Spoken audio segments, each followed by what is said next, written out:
কখনো মাঠে দারুণ পারফরমেন্স, আবার কখনো মাঠের বাইরের বিতর্ক। এই দুই মিলিয়ে যেন নামটা সাকিব আল হাসান। আবারও খবরের শিরোনামে তিনি। তবে এবার মাঠের পারফরমেন্স নয়, যুক্তরাষ্ট্রের নিষিদ্ধ সংগঠন ছাত্রলীগের নেতাকর্মীদের সঙ্গে ফটো সেশনে অংশ নিয়েই উঠেছে বিতর্ক।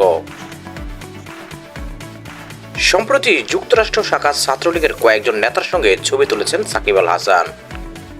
সেই ছবি ভাইরাল হয়ে পড়ে সামাজিক যোগাযোগ মাধ্যমে। মুহূর্তেই শুরু হয় নানা আলোচনা সমালোচনা।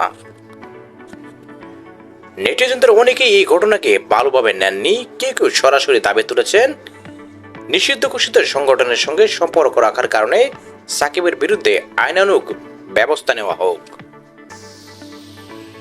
স্বপ্নিল খান নামে এক ছাত্রলীগ নেতা ফেসবুকে লিখেছেন, আজ যুক্তরাষ্ট্র ছাত্রলীগের সাথে বিশ্বসেরা অলরাউন্ডার সাকিব আল হাসান। সঙ্গে ছিল ফুল দিয়ে বরণ করা ছবি এবং তারা একটি টেবিলে খাওয়া দাওয়া করছেন, যেখানে কুকো পান করছেন তারা।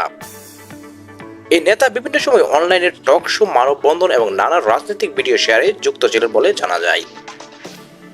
এদিকে গুঞ্জন রয়েছে সাকিব যুক্তরাষ্ট্রের নাগরিকত্বের জন্য আবেদন করেছেন। তার ভবিষ্যৎ পরিকল্পনা 2028 সালের লস অ্যাঞ্জেলেস অলিম্পিক যুক্তরাষ্ট্র দলের হয়ে প্রতিনিধিত্ব করা।